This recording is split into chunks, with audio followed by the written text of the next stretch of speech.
નમસ્કાર દર્શક મિત્રો, હું છું પરમાર અનિશા. તમે જોઈ રહ્યા છો લોક સામનો ન્યૂઝ. તો જોઈએ આજના સમાચાર. ભાવનગરથી અમારા રિપોર્ટર ગૌતમ બારિયા સાથે. ભાવનગર શહેરમાં આવાસ યોજનાના લાભાર્થીઓ માટે મહત્વની સૂચના સામે આવી છે. આવાસ યોજનામાં મળેલું મકાન લાભાર્થી દ્વારા ભાડે આપવામાં આવ્યું હોવાની ફરિયાદો સામે હવે BMC દ્વારા કાર્યવાહી કરવામાં આવશે.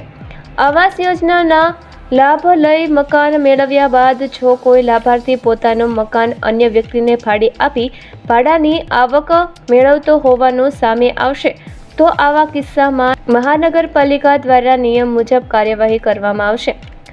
BMC દ્વારા લાભાર્થીઓને સ્પષ્ટ સંદેશ આપવામાં આવ્યો છે કે આવાસ યોજનાના મકાનોનો ઉપયોગ મંજૂર હેતુસર જ કરવામાં આવે. ત્યારે હવે તપાસ દરમિયાન ભાડે આપેલા મકાનો સામે તંત્ર કેવા પગલાં ભરે છે તે જોવું મહત્વપૂર્ણ રહેશે. NB વઢોણિયા, કાર્યપાલક ઇજનેર, પ્રધાનમંત્રી આવાસ યોજના. ભાવનગર મહાનગરપાલિકા દ્વારા પ્રધાનમંત્રી આવાસ યોજનાનું જે કંઈ સ્કીમો બનાવવામાં આવેલી છે એમાં ભાડુઆતની અવારનવાર ફરિયાદો આવવામાં આવેલી એ અન્વયે જે માન્ય કમિશનર સાહેબે હુકમ કરેલો છે દંડની જોગવાઈ બાબતનો, તો એ અન્વયે અમે અચાનક સરપ્રાઇઝ ચેકિંગ દરેક જગ્યા ઉપર કરવાના છીએ અને ડેલી બેઝ ઉપર આ સરપ્રાઇઝ ચેકિંગ ગમે તે જગ્યા ઉપર અમે કરીશું, એનું કોઈ નક્કી નહીં હોય. આ અન્વયે આજે અમે સાગર પાર્ક પાસે ફાઇનલ પ્લોટ નંબર 98માં 200 મકાન આવેલા છે. એમાં અમે B બ્લોકની અંદર 40 મકાન છે એનો સર્વે કરતા એમાં ફક્ત 12 જ મૂળ લાભાર્થીઓ રહેતા અને 15 લાભાર્થીઓ નથી પણ એ ભાડુઆત તરીકે છે, જે 15 ભાડુઆત તરીકે પ્રસ્થાપિત થયેલા છે અને 10 મકાન ખાલી હતા એની અંદર. એટલે આ લોકોને હવે અમે જે અમારી જોગવાઈ કરવામાં આવેલી છે એ મુજબથી દંડ એની પાસેથી વસૂલ કરીશું.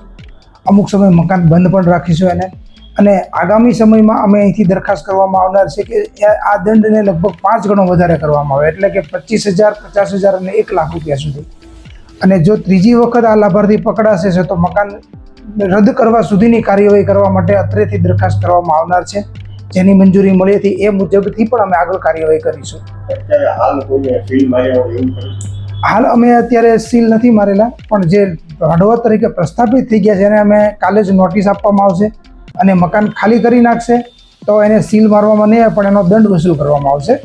પરંતુ જો એ મકાન ખાલી 7 દિવસમાં નહીં કરે તો એને સીલ પણ મારવામાં આવશે. મૂળ લાભાર્થી પાસેથી. દંડની રકમ જો પ્રથમ વખત પકડાય છે તો એને 5,000 રૂપિયા દંડ છે, બીજી વખત પકડાય તો 10,000 છે અને ત્રીજી વખત પકડાય તો 15,000 છે હાલની સ્થિતિએ. જો એ તરત મકાન ખાલી કરી નાખે છે તો અને એના પ્રમુખનું NOC એની પાસેથી મેળવવામાં આવે છે.